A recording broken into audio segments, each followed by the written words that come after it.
Onivia, League of Legends highlights. Covering the Jace, they are. I mean, they're fine to go physical. They could fine to go AP here as well because they do have physical damage jungler. GP feels more his style, and I actually like that as an answer because you can orange out of the ultimate. So that's always a really going to punt Biofrost away. He is, of course, playing Phase Rush. You know, the slow resistance is going to help against the Glacial Augment somewhat. Going to be allowing him to go easily balanced. He doesn't have that many minions there, so doesn't have to worry too much. And we can see CoreJJ is actually heading up here. Goes, he wants to fight. Oh wow, gets the barrel as well. It's going to look good. His passes on, so the move speed is easily there. Gamsu has CoreJJ coming, can hat. Oh, what a flash! Really good by CoreJJ. Rewards arrive, though. Is it going to be enough? First blood comes to Mordekaiser, and River does not have the damage. Level 6, can he find the kill? Wants straight back on a Whippo. Health bar getting low-ish. Ulti from the Mord. Stun Q. Flashes away the pullback. At what point do they find this kill, though? River just finally gets the passive down, takes him over as the rest of the reinforcements come alive, and Dignitas trade one back. The ulti and then use it on the E or something like that. Yeah. But maybe he was worried that the W cooldown was up from Whippo and he would actually get W as he popped in the air. I'm not sure if that cooldown was available, but Santorin again towards topside. You know, TL are spending so much time up here. Good defensive ulti will clear this up, but Killer pullback, gotta say, a lot of damage, and they have enough as Whippo takes the tower. Yeah, those dives are possible. Team Liquid are swimming in gold. But like they're not about to die, and because there's mid lane pressure, right? Bjergsen recalled to get his next bit of purchases. Good arcane shift by Hansama. It means that there's enough bot lane pressure. Zoda's in fact going to be cracking here for Neo. You know, not going Gale Force, you know, not going more for that kind of like execution style, diving into the back line. But I still think that's kind of the way they're going to have to play the game. Is look for the engage. Find the engage, flashes down. There we go. Out for Bjergsen, stays alive for now. Having back on a Biofrost. Stopwatch stays alive. Still free farm for the Kai'Sa, misses the W, though, as CoreJJ wants back in. Kansama gonna find the kill to Biofrost. River still fighting, but he is low on health, and now that's 0. A kill on the board for Bjergsen, a flash re-engage. CoreJJ sets it up, and Hansama knocks it down. Neo dodges, no bullets in that fight. Off now, and just like that, TL taking a massive lead in this one.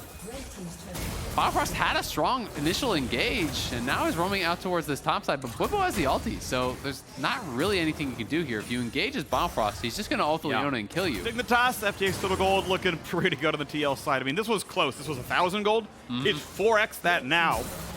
TL crushing. Yeah, they are as mythic, so as, like, yes, it's a 5k gold lead, and yes, it's really TL favored. Does it get better with Azir scaling? Maybe not, and at least you're all on a mythic here, so you try. But obviously TL, not willing to fight for the dragon just yet. They're going to take down mid with the Herald. Tier 2, quite low as well. Pull back. Push out this tier 2, feeling very confident, even while they have Azir showing bot, while Santorin, you know, walk past that ward, he's doing dragon. They're just not really point. And you can see TL just kind of cruising. X-Flash to threaten there the dive on a Neo, and he's going to have to back up and give up that tier 2. It's still a good trade, as you said. Does commit the ulti. But really, TL not being pressured whatsoever. There was that one scrap on that bottom side around the dragon that, you know, Biofrost went for the engage. They didn't really get anything from it. And now Dig is just kind of getting bled out of this game. You know, they're being pushed in. They're losing their jungle, and now they're going to look for the fight. Pretty good ult from Hansama as well. Jumps in, and Biofrost goes down.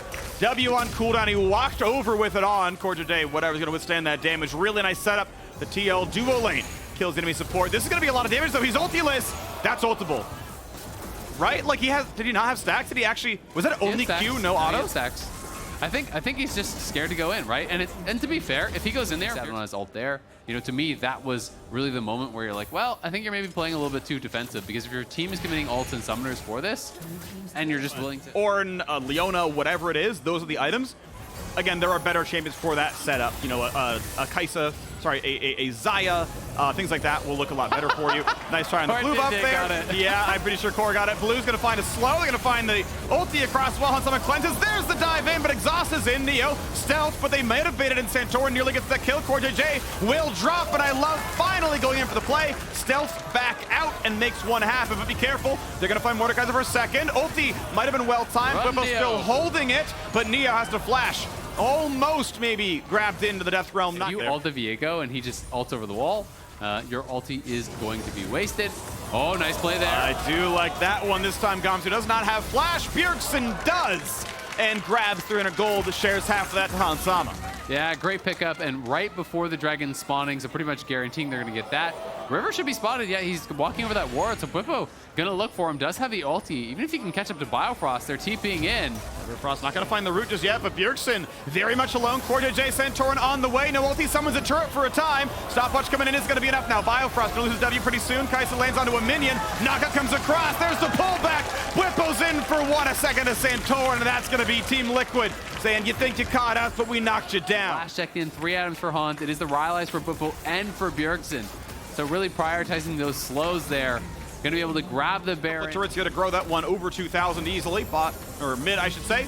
Going to be pretty much a freebie. And here comes the top side look now as well. Bwipo getting plenty of damage. Bjergsen the same. Will there be an engage? Charm not bad, and Nicole actually has to ult away onto Alistair. Makes them a relatively easy target later on in this fight. They can't get much more done. Inhibitor down to the top side. Mid going to be hard to defend. Yeah, Kaisa now showing up. This should be an inhibitor drop as well. And that's going to be map control forever. Well, for 5 minutes. Well, the game towards Ravenous Hydra for a very low, I think it was Hydra anyway, or Tiamat for a high ability haste version of the build. There's the second Dragon Claim, no problem. And the triple inhib. I feel like if you give up that, the game is just over, even if the Nexus has not yet exploded. So we'll see if they're going to try to look for some sort of an all-in, some sort of an engage, but it is incredibly difficult to see how they're going to make it happen. And it's not going to be at this turret, though. They're not willing to fight enough for it yet. Ulti comes down, no turret, but maybe it's enough damage. They dive in, and it's going to be River just dropping already 1 for 0, and the pullback onto 3. That's everything you need. Dig their grave in the dirt they go as 3 are dead, and as triple inhibitors are gone as well. We're looking at 25 minutes. Team Liquid are running the LCS by storm, and an attempt by Bjergsen will not quite land, but no hopes. Dignitas going to be 0-2. Team Liquid top the table 2-0. The Nexus falls, and Team Liquid came to Summer Split to play. What a start to summer for TL. Crushing their opponents in their opening 2 matchups. Really, really strong.